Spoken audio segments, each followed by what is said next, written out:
What's up? This is Trey T, and in this video, I'll be giving my NFL Week 1 recap.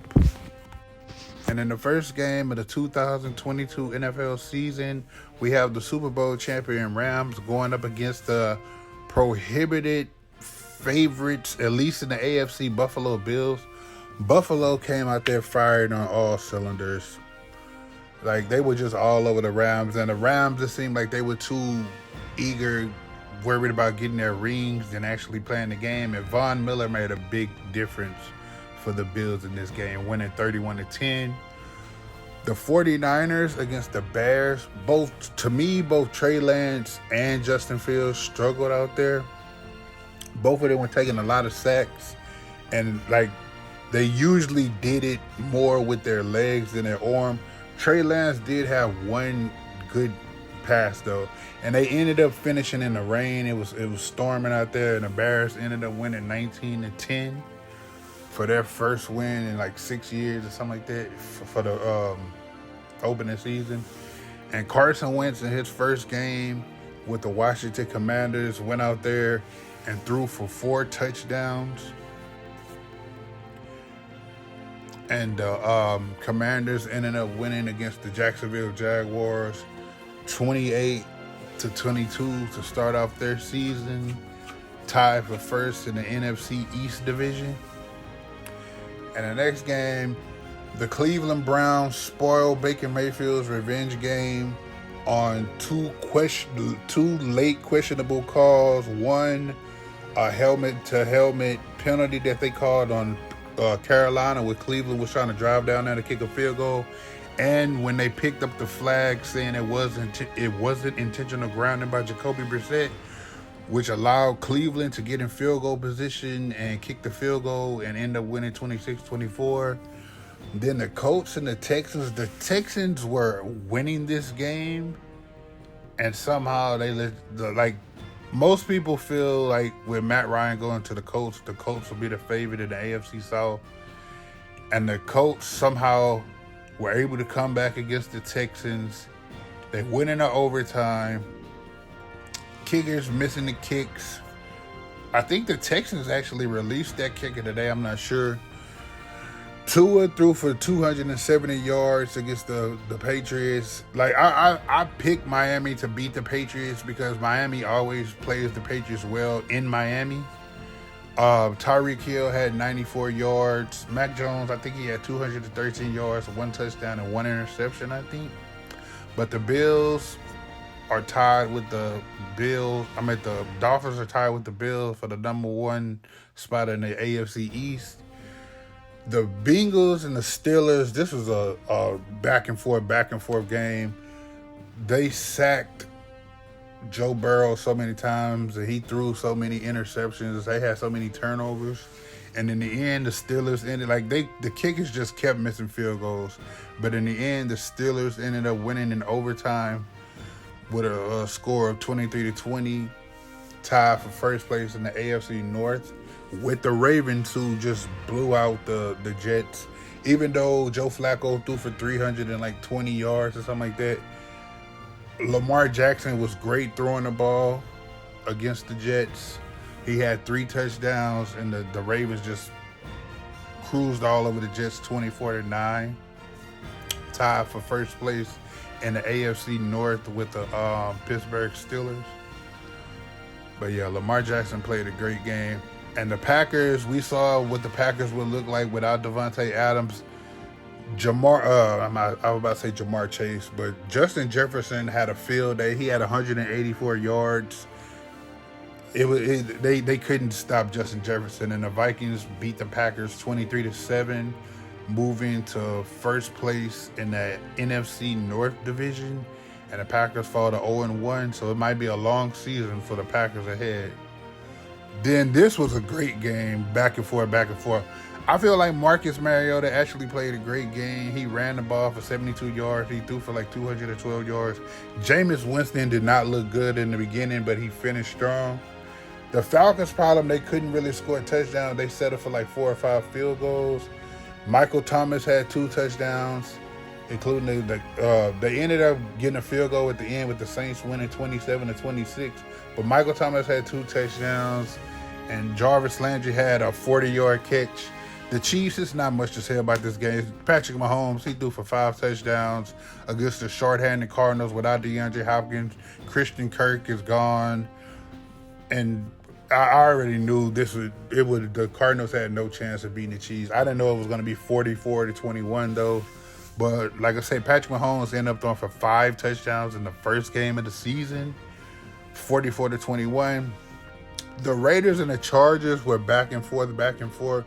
Even though to me, I watched this game and it seemed like the Chargers were really in control of the game the entire time, but somehow the Raiders were able to stick in there. But the Chargers ended up winning 24-19. So this is just one classic example of what the NFC West will look like this year when they play each other. So the Chargers moved to 1-0. This game was crazy. Saquon Barkley had a total of 194 total yards.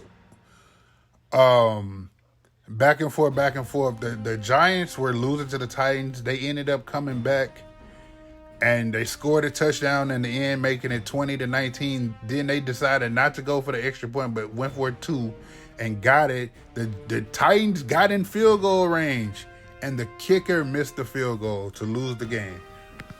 Then the Eagles were blowing the Lions out by like 17 or 20 points. The Lions somehow came back and made it close, but they came up short, and the Eagles, with Jalen Hurts, he had 243 passing yards, no passing touchdowns, but he did a lot with his legs running the ball, and the Eagles would beat the Lions 38-35, going to 1-0 in the NFC East. The Sunday night game between the Buccaneers and the Cowboys, that game, like Tom Brady, he looks like he's 45 years old. He came back for his, 23rd season. Dak Prescott injured his hand on a helmet. So Dak Prescott will be out for some months or some weeks or something like that. And the Cowboys, even when Dak Prescott didn't, and the Cowboys offense looked stale, they really missed Gallup and Amari Cooper. The Buccaneers ended up winning that game 19-3. Julio Jones caught a big pass. And this one pains me the most as a Bronco fan. The Broncos really beat themselves because they fumbled the ball twice on the goal line. They really should have won this game either 30-17 or 30-20. But as a Bronco fan, I'm hopeful and I'm optimistic because I can see Russell Wilson had 340 yards, 1 touchdown, no interceptions. But at least I know that the Broncos can actually move the ball down the field, something that they haven't really been able to do since 2014. So we lost that game, but I know it's more of the Broncos had 12 penalties for like 136 yards, plus the 2 fumbles on the goal line. Why they had Melvin Gordon in there the first time instead of Devontae Williams. And also, I don't understand why people get on the goal line and get in a shotgun set. Like, it's nobody, if anyone gets some penetration in that line, who's going to stop them from tackling the running back?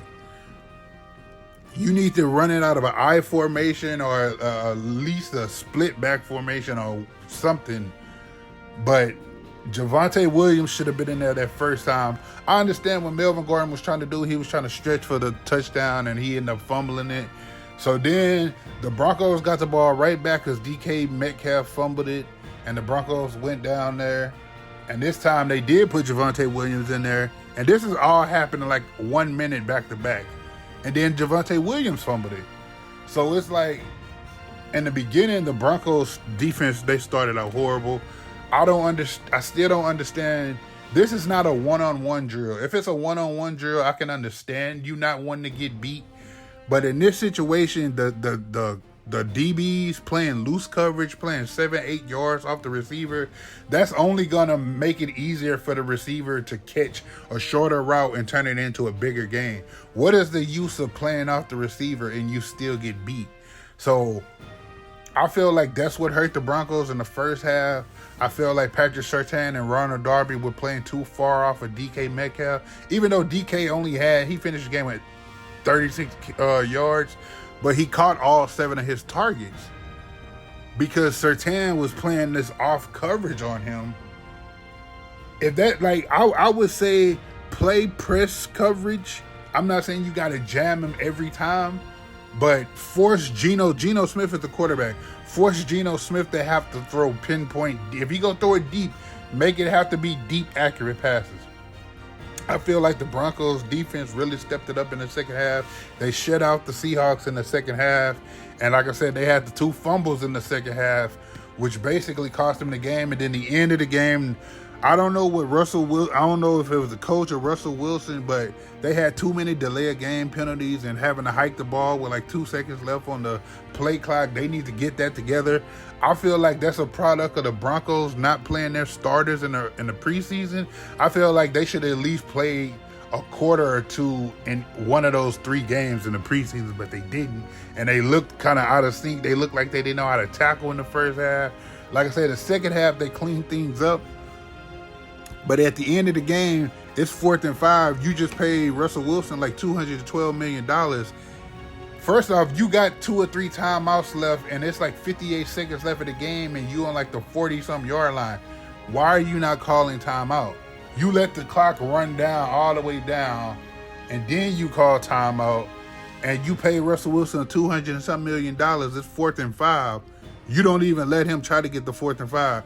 You elect to try to kick a 64-yard field goal with Brandon McManus, who was 1 for 7 last year on 60 or more yard field goals. Like that, I feel like Nathaniel Hackett will learn from that. He a rookie head coach. This first time as a head coach, he'll learn from that. He even said today that if he could do it over again, he'll go for it on 4th and 5. But yeah, as always, thanks for watching. Subscribe to the channel, like and comment. More videos coming soon. Trey T out. Peace.